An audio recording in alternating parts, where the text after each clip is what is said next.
Olá pessoal, vamos para mais uma aula de engenharia de software. Agora a aula sobre princípios de projeto. A gente já começou a estudar a fase de projeto quando eu mostrei para vocês os diagramas de modelagem de classe, sequência. Aquilo a gente já está projetando um software.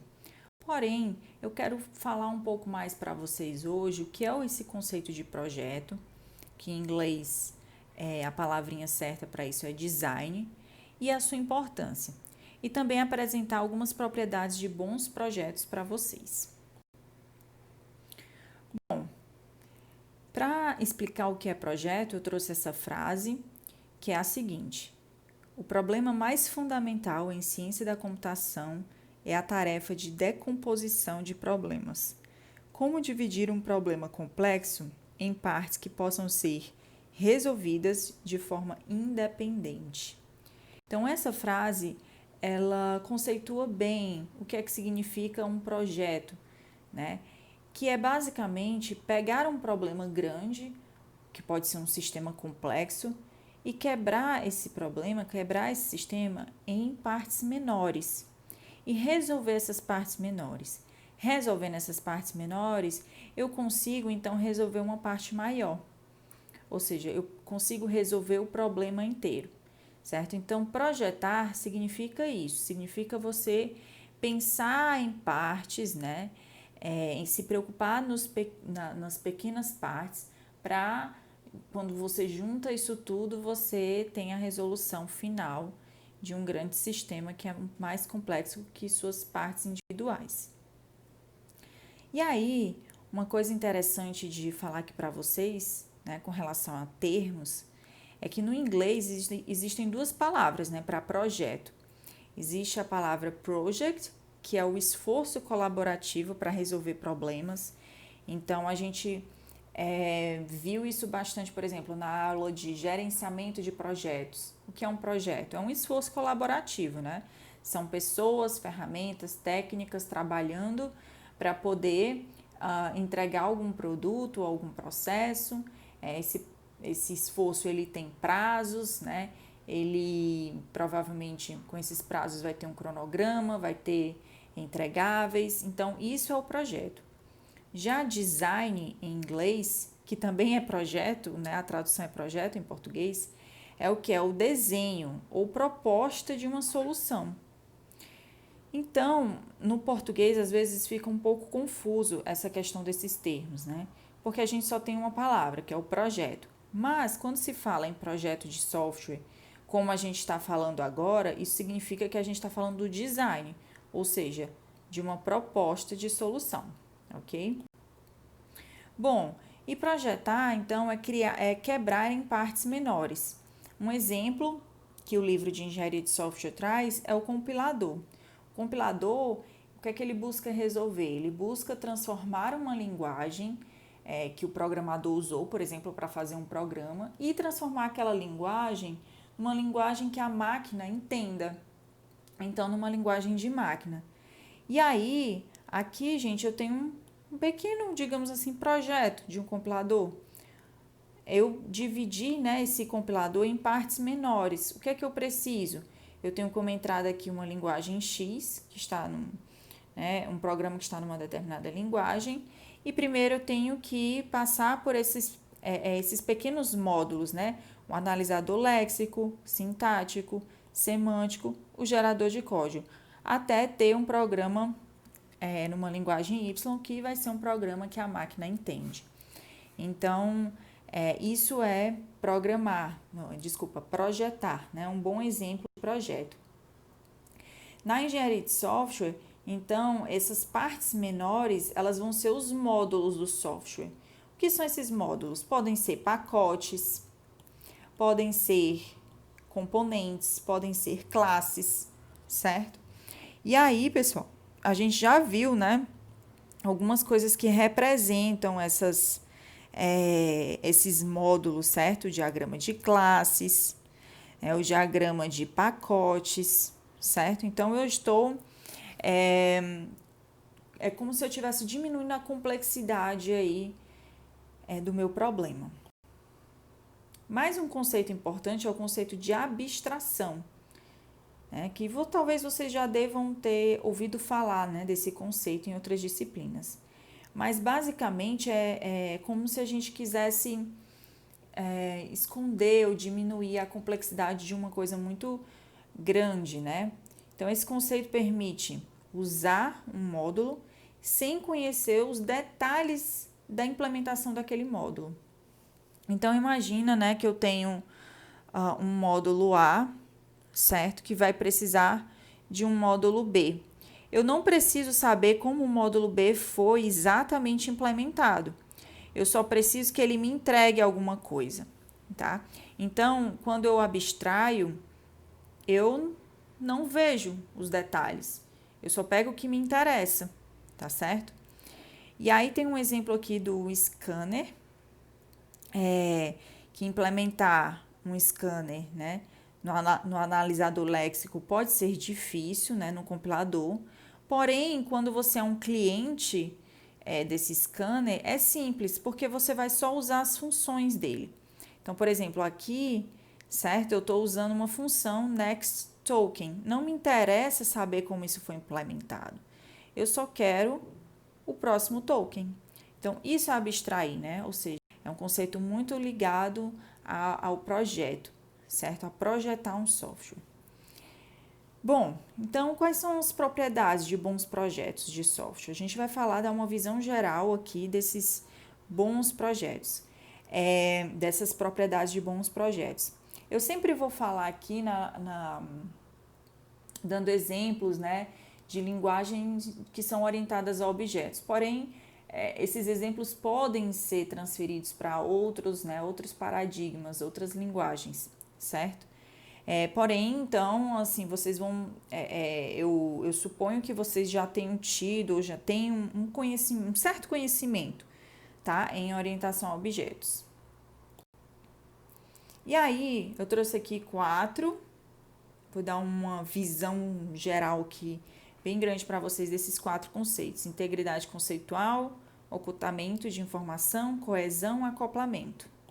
Primeiro, integridade conceitual. Eu acho que essa figura resume bem o que é essa propriedade, né? Aqui eu tenho um exemplo de integridade conceitual. Vejam, coisas padronizadas, né? Eu tenho prédios padronizados. E aqui no contra-exemplo, não. Né? Eu não tenho nada padronizado aqui. Então, assim, o que é integridade conceitual? É a coerência e a padronização de funcionalidades do próprio projeto, da implementação.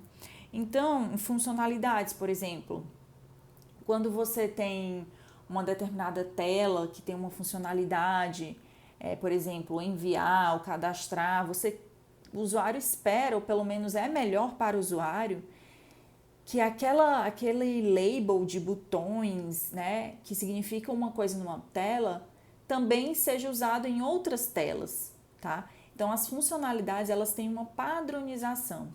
Isso a gente pode ver muito em interface também, e é estudado muito na cadeira de interação humano-computador. Né? Quando você cria uma certa forma de botão, de cores, né, de fonte, de letra, você precisa seguir isso nas outras telas, para que o usuário ele tenha uma interação mais fluida, melhor, né? Se você muda isso conforme a tela vai passando, conforme as funcionalidades, isso deixa mais confuso para o usuário final. E no caso também de projeto e implementação, isso é super importante, né? Você precisa, por exemplo, padronizar nomes de variáveis, certo? De métodos, jeitos de fazer comentários. Tudo isso são formas, né, de você deixar o seu projeto melhor, tá? Então, padronização está bem ligado com esse conceito de integridade conceitual. Segunda propriedade muito importante é o ocultamento de informação. O que seriam isso, né?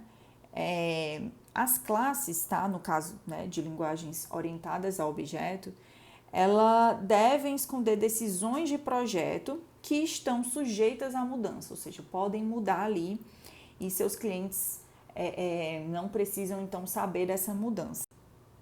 Vou explicar aqui um exemplo para vocês de uma classe que se chama uma classe estacionamento, tá? Essa classe estacionamento, ela tem aqui um atributo que é do tipo hashtable, tá? Hashtable é uma outra classe, então, que eu estou usando, veja aqui que ele está importando.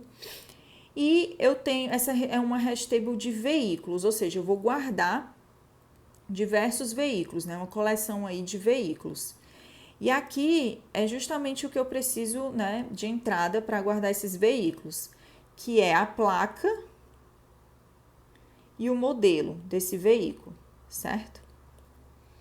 Aqui eu estou instanciando esse veículo, ou seja, eu estou criando, é um método construtor, certo? Ou seja, eu vou alocar memória para ele, então ele vai existir.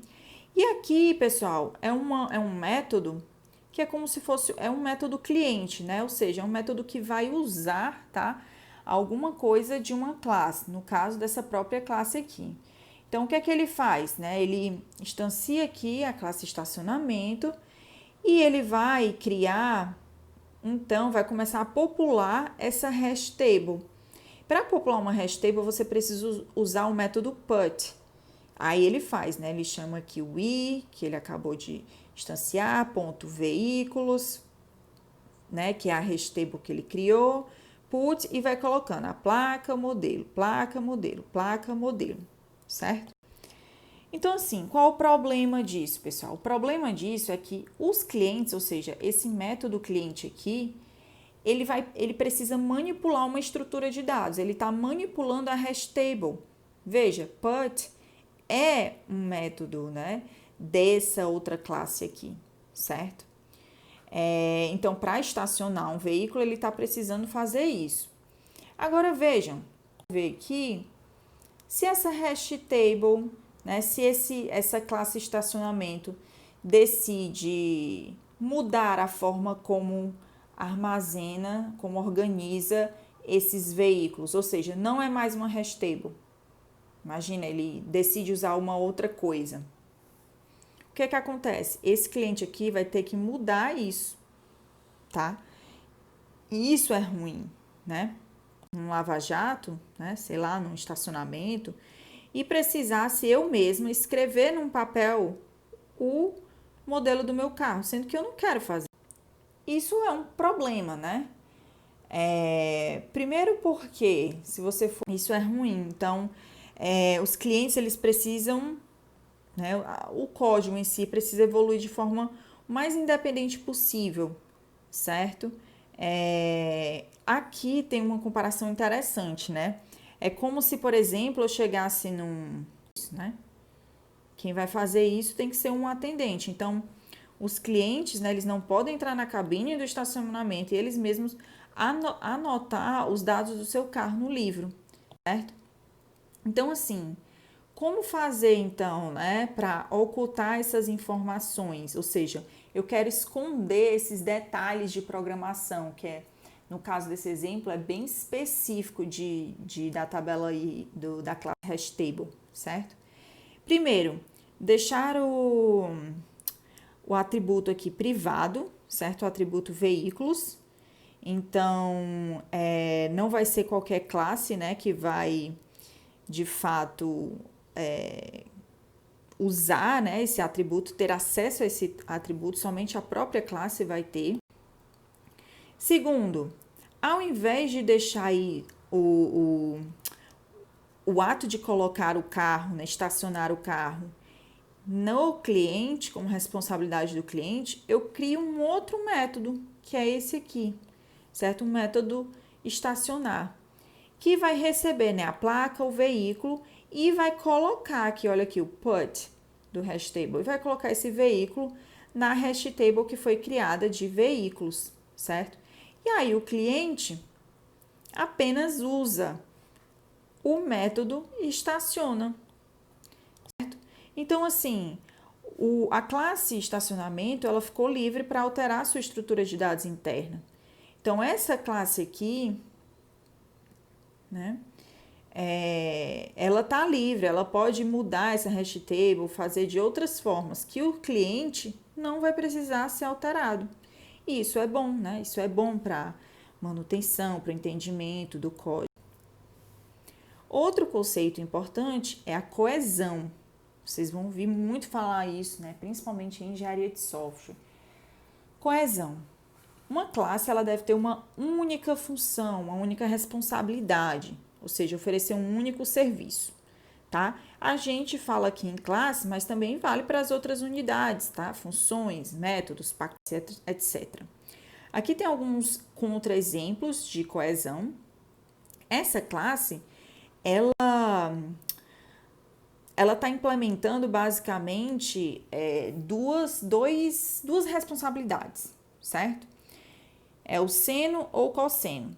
Então, se o op for 1, né, ele vai calcular o seno, se não, ele vai calcular o cosseno. Isso não está coeso. Isso, na verdade, deveria ser quebrado em duas funções. Outro contra-exemplo. Aqui eu tenho uma classe estacionamento. E se você for perceber que os atributos dela, eu tenho atributos de nome de gerente, fone de gerente, CPF de gerente, endereço de gerente. E isso não está certo. Eu tenho informações de uma outra entidade numa classe estacionamento, pessoal. Isso não é exemplo de coesão, né? Pelo contrário, é um contra-exemplo. Isso deveria ser quebrado em duas classes. Então, deveria ter um estacionamento e um gerente, já que eu tenho tantas informações assim de gerente. Aqui é um exemplo de coesão, né? É uma classe que é uma pilha, certo? Ele declara aí uma pilha e ele tem métodos apenas relacionados a pilhas. Ou seja, ele verifica se é um boolean, né? Ele verifica se está vazio, ele coloca, ele retira, ele vê o tamanho, certo? Então, todos esses métodos aí, eles manipulam os mesmos elementos, os elementos de uma mesma grande entidade, o mesmo conceito, né? Que é a pilha. Então, é um exemplo de coesão. Agora, um outro exemplo bacana é o do acoplamento, tá? O acoplamento, o que ele quer dizer? Que nenhuma classe, aí de novo, ou função, né? Ou um pacote, é uma ilha. De fato, as classes vão se relacionar uma com as outras, né? Elas dependem umas das outras, tá? A questão é a qualidade desse acoplamento, certo? Então, existem aqui dois tipos, um acoplamento que é aceitável e um acoplamento que é ruim. Um acoplamento aceitável, a classe A, ela depende de uma classe B, mas a classe B possui uma interface estável, tá? Ela tem os métodos bem definidos dela. A classe A somente chama métodos da interface de B, ou seja, ela não consegue acessar internamente B ou coisas que estão privadas, certo, pessoal? E aí, aqui tem um exemplo de acoplamento. Aquela mesma classe lá do estacionamento. A classe estacionamento, ela depende da classe hashtable. Veja, ela usou uma estrutura hashtable que já está implementada, né? Ela até importou aqui. Porém, esse acoplamento ele é aceitável, porque a hashtable ela é uma classe que ela tem uma interface bem estável, né? Ela tem por exemplo, o put, enfim. E isso quer dizer que é um acoplamento, certo? Já o que é o acoplamento ruim? Né? A classe A depende de uma B, porém a interface da classe B é instável. E às vezes nem a dependência ela não ocorre via interface, ela está mesmo dentro do código. Então, como uma classe A pode depender de uma classe B sem ser via a interface de B? Eu vou mostrar aqui um exemplo, né, de um acoplamento que é ruim. Imagina, eu tenho uma classe A e uma classe B, certo? Essa classe A, o que é que ela está fazendo? Ela está abrindo um arquivo de um determinado tipo e está lendo, certo? Um inteiro de um determinado arquivo. A classe B, por sua vez, o que é que ela faz? Ela está abrindo e escrevendo nesse arquivo. Então, a classe A, ela lê um arquivo, um determinado arquivo, e a classe B grava, ou seja, escreve em um determinado. Então, aqui, veja, B. Em nenhum momento essa classe B está se referindo à classe A, tá? Ela não está, de alguma forma, né, se referindo. Então, ela não sabe que a classe A está usando as coisas da classe B, arquivo. Porém, pessoal, a classe B não sabe que a classe A é sua cliente, certo? Então, o que é que pode acontecer?